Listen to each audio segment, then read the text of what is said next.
მოგესალმებით ბავშვებო. ჩვენ მესამე კლასში დღეს მე-11 ბოლო გაკვეთილი გვაქვს. წინა გაკვეთილზე ჩვენ ვისაუბრეთ ცხრილებზე, პიქტოგრამებზე, დიაგრამებზე. ამ გაკვეთილზე ჩვენ უნდა ვისაუბროთ პირამიდებზე. პირველ რიგში პირამიდებზე. პირამიდები ეგვიპტეში დაახლოებით 100-მდე შემორჩენილია. ყველაზე დიდი პირამიდები გიზის პირამიდებია. მათ შორის ყველაზე დიდი არის ფარაონ ხეოფსის პირამიდა, რომლის სიმაღლეც არის 126 მეტრი. ეს დაახლოებით ახლა თქვენ რომ მიხვდეთ რამხელა, ეს არის კორპუსი რო წარმოიდგინოთ, საცხოვრებელი 50 სართულიანი. აი დაახლოებით ამხელა არის ჩვენი ხეოფსის პირამიდა, რომელიც ყველაზე დიდია ვიმეორებ. ხეოფსის პირამიდის აი ეს თითო გვერდი არის 230 მეტრი. ასე გარშემო რო შემოვუაროთ, თითქმის კილომეტრი უნდა გავიაროთ. ამ პირამიდების ასაშენებლად ძალიან დიდი ხნის წინ ასე დიდ ლოდებს იყენებდნენ. ქვებს და აგურებს კი არა, პატარას, ძალიან დიდ ლოდებს იყენებდნენ. ნახეთ, აი რამდენი ადამიანი მიათრევს თითოს. ერთი პირამიდა აგებული არის 2.300.000 ლოდისგან. ეს ხვდებით რამხელა რიცხვია ეს 2.300.000 ლოდი. აი საქართველოში რამდენი ადამიანი ცხოვრობს, ნახევარზე მეტი. აი ამდენი ლოდია საჭირო ამხელა უშველებელი ქვა, რომ ეს ერთი პირამიდა აეშენებინათ.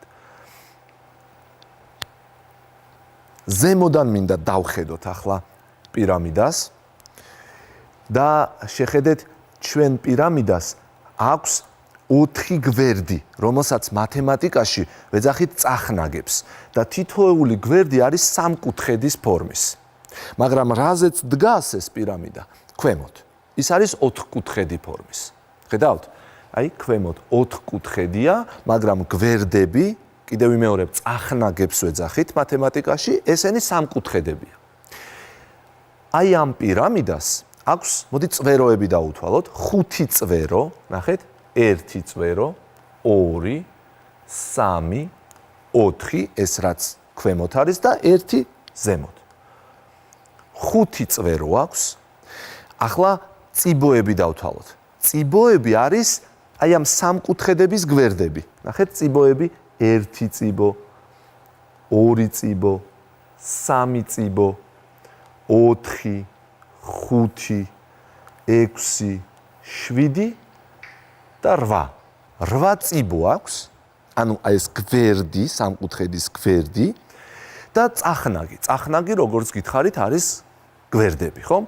რამდენი წახნაგი აქვს, ნახეთ, 4, რომელიც სამკუთხედებია, 1, 2, 3, 4 გვერდითი წახნაგები ქვია მათ და ფუძე, რაზეც დგას.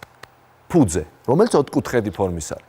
ისიც წახნაგია. ანუ სულ 5 წახნაგი გამოდის, 4 გვერდითი სამკუთხედები და ფუძე 4-კუთხედი, რაზეც დგას, მე-5 წახნაგი.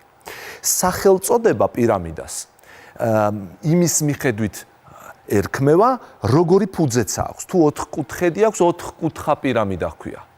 აი მაგალითად, თუ გვაქვს ჩვენ პირამიდა, რომლის ფუძეშიც არის 6-კუთხედი, გვერდითი წახნაგები ისევ სამკუთხედები. მაგრამ ფუძეში თუ არის 6-კუთხედი, მაშინ მისი სახელწოდება არის უკვე 6-კუთხა პირამიდა. თუ 8-კუთხედია, 8-კუთხა პირამიდა. რა თქმა უნდა, იცვლება წვეროების, წიბოების და წახნაგების რაოდენობაც. მინდა ერთ რამეს დააკვირდეთ. რამდენი წვეროც აქვს პირამიდას, იმდენი წახნაგი აქვს.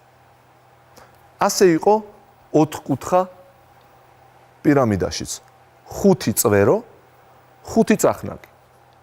7 კუთხაში, 6 კუთხაში 7 წვერო, 7 წახნაგი, 7 კუთხაში 8 წვერო, 8 წახნაგი. ესე იგი, წვეროები და წახნაგები ტოლი გამოუვიდა. ჩვენ კიდე დაუბრუნდებით წვეროებს, წახნაგებს და წიბოებს. ახლა მინდა გადავინაცვლოთ მაგიდასთან, სადაც მე ისეთი ფიგურები, სივრცული ისეთი ფიგურები მოვიტანე, სადაც გვერდები, სამკუთხედები კი არ არის როგორც აქ იყო. ახლა უკვე მართკუთხედებია. ნახეთ?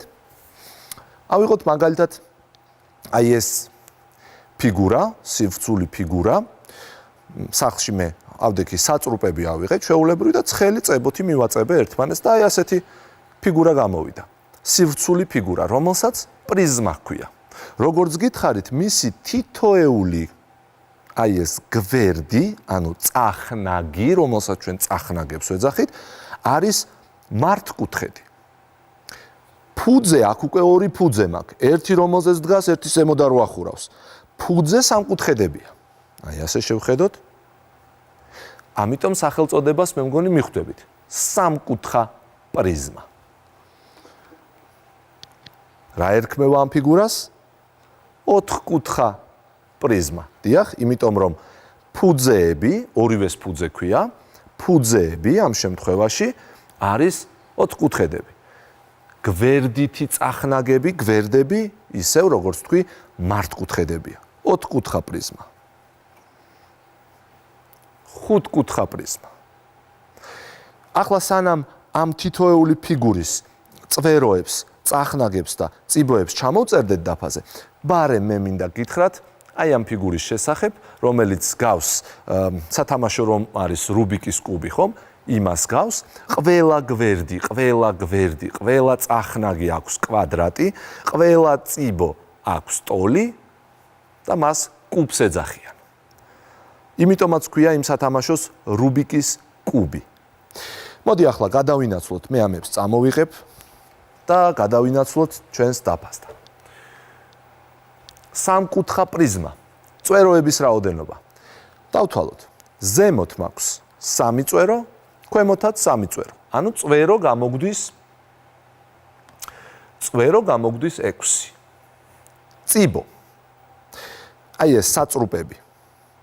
3 ცალი აი ეს სტაფილოსფერი, 3 ზემოთ, 3 ქვემოთ, გამოვიდა 9. წახნაგი, ანუ გვერდები, ფუძეებიანად. ჯერ გვერდითი წახნაგები, მართკუთხედები რომ არის, გარშემო გვაქვს 3 ცალი. ფუძეები ზემოთ, ქვემოთ, კიდევ 2, გამოგვივიდა 5. ეს სამკუთხა პრიზმა.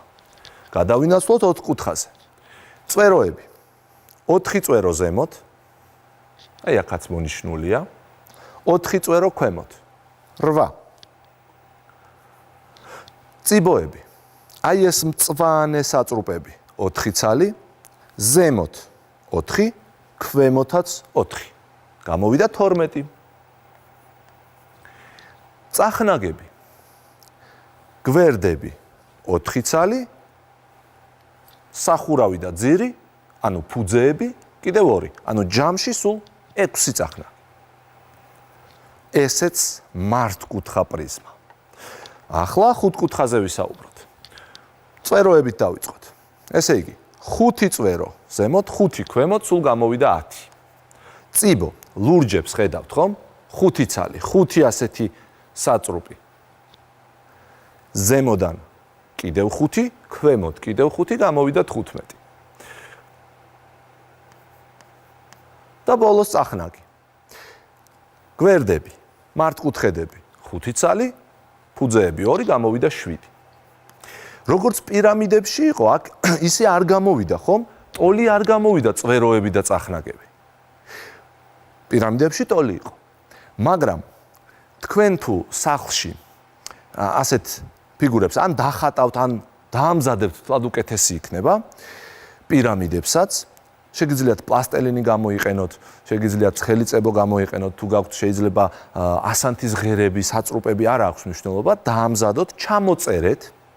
აი როგორც დღეს ჩვენ აქ ჩამოწერეთ და შეეცადეთ რაღაც მსგავსება იპოვოთ წვეროებს, წახნაგებსა და წიბოებს შორის, მინიშნებას მოგცემთ, რომ შეკრიბოთ წვეროები და წახნაგები, როგორც პრიზმებში, ასევე პირამიდებში და მერე კიდე გააგრძელოთ ფიქრი, რაღაცა ერთი და იგივეს თქვენ აუცილებლად მიაგნებთ. ერთი და იგივე რამ ხდება პირამიდებშიც და პრიზმებშიც. კარგით. ახლა გადავინაცვლოთ სივრციდან სიბრტყეზე და ორი ძალიან საინტერესო დავალება უნდა გავაკეთოთ. პირველი. გთხოვენ რომ დავთვალოთ რამდენი სამკუთხედია. ფიქრობთ რომ ალბათ აქ უნდა იყოს 2, ხომ? 1, 2. მაგრამ ის დიდიც ხომ არის? აქ არის სულ 3 სამკუთხედი. მგონი ძალიან მარტივი დავალებაა. ცოტა გავართულოთ. პატარები დავთვალოთ 1, 2, 3. ახლა დავთვალოთ აი 2 სამკუთხედით რომ არის შემდგარი. აი ეს მე-4 და ეს მე-5. დიდი არ დაგვავიწყდეს, თლიანად გამოვიდა 6. აქაც უნდა დავთვალოთ. პატარები 4. 2-ით რომ არის შედგენილი, ნახეთ, ეს მე-5, მე-6, მე-7. ახლა 3-3-ით რომ არის შედგენილი. მე-8, კიდე აქეთ გვაქვს მე-9 და ერთი დიდი ეგ გამოვიდა მე-10. დავითვალეთ, შევძელით.